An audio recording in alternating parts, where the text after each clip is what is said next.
Hey guys, hope you're doing all right. So we're getting deep into revision season now.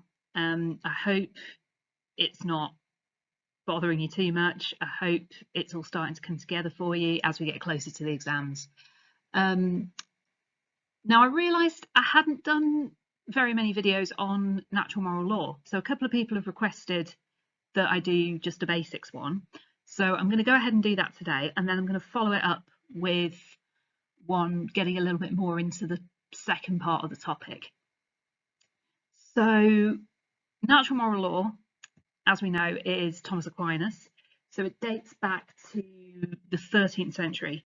So very, very old theory, but it's based in Christian principles. And the main kind of framework that you need to remember for it is the primary and secondary precepts. So I'm going to talk you through that along with a few other things as well. Let's go. So a few reminders just before we get started.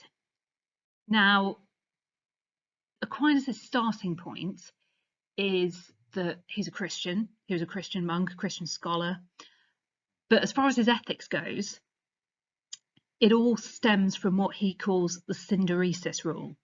Now, the Synderesis rule, it sounds fancy, but it's just really, really simple.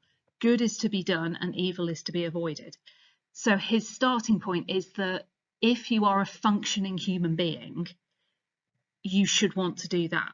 He thinks that everybody's kind of default setting is that we want to do good and we want to avoid evil. Now, we could potentially get into it as to whether he's right about that, but we don't need to do that here because we're just trying to establish where he's starting from. He, similarly to Aristotle, believed in the hierarchy of souls. So he thought that because humans have got rationality, so our brains work in a different way, we've got a capacity that animals and plants don't have, humans can figure out what's good and what's bad from the world around us, from nature. So, for example, we can figure out that we need to survive. We can particularly relate that to our own lives. The fact that we care about being alive tells us that human life is precious and important. And he argued that from this, we can work out how to treat each other. So natural moral law, the reason it's called natural moral law is because he very much thought it was rooted in the world around us, rooted in the state of nature.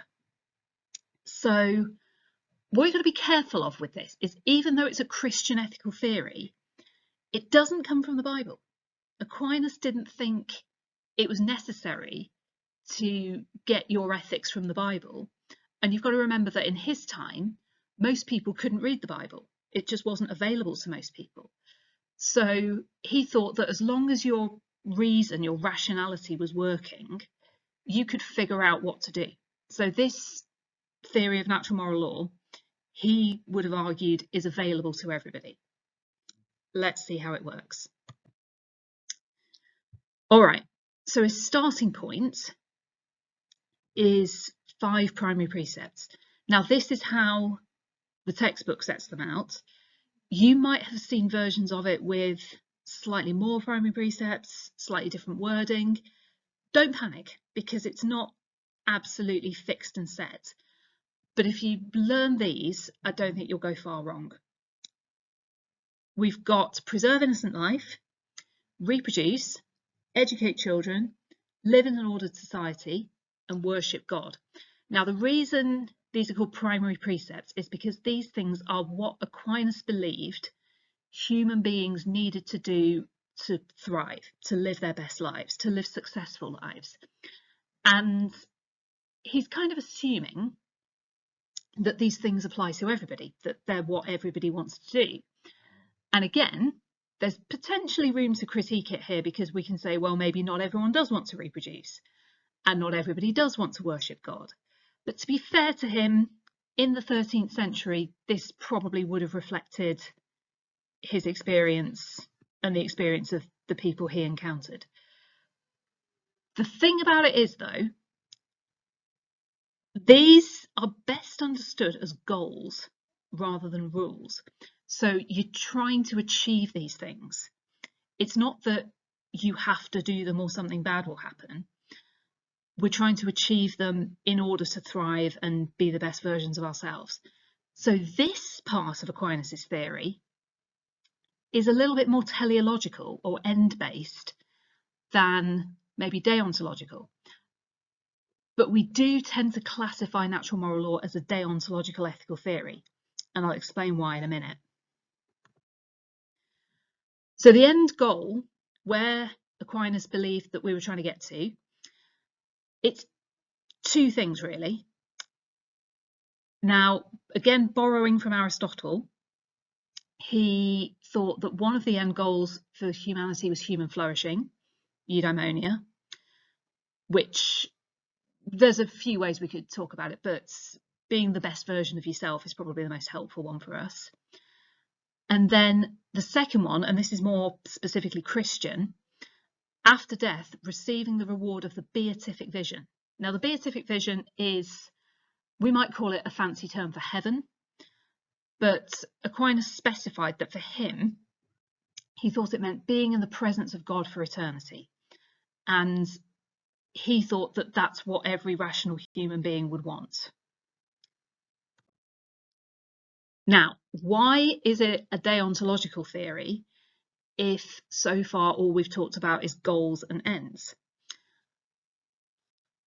The best way to think about this is because we need to work backwards from those goals to then figure out what we're supposed to do to achieve them, and that's what gives us the rules.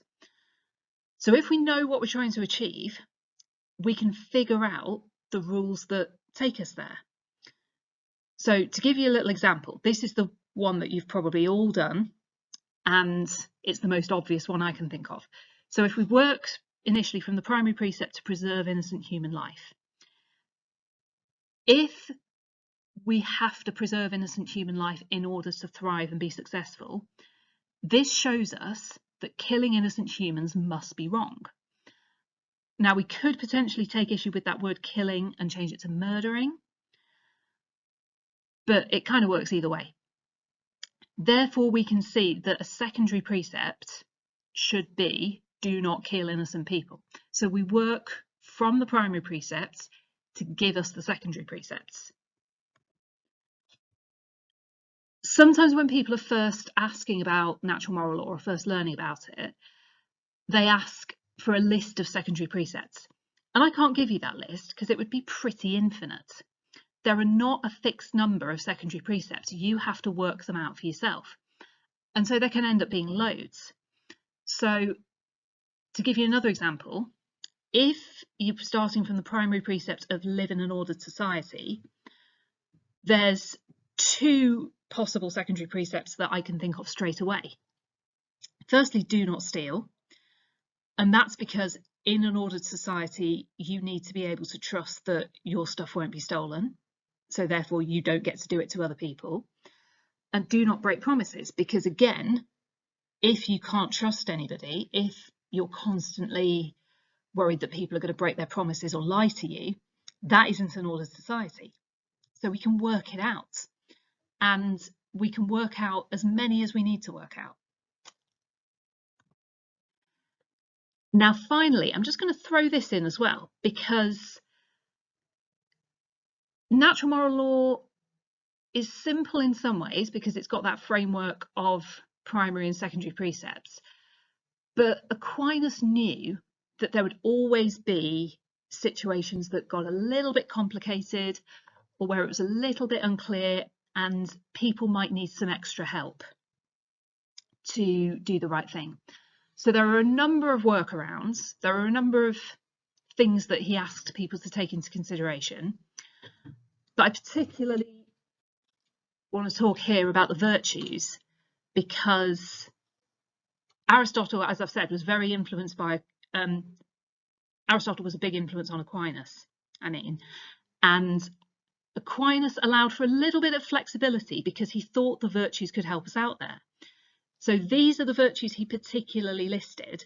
So there's two sets. There's cardinal virtues and theological virtues. The cardinal virtues he took from Aristotle, the theological virtues he takes from the Bible. And we've got them here. His argument is that if you develop these virtues, it can help you to make really good moral decisions. So if you've got these built into your character, following the secondary precepts, fulfilling the primary precepts just becomes easier. Okay, thank you very much for listening. I'm going to follow this up with another little video about double effect and proportionalism. So I hope that's useful as well. Good luck with your revision. Keep requesting videos if there's anything specific you want, and I'll see you soon.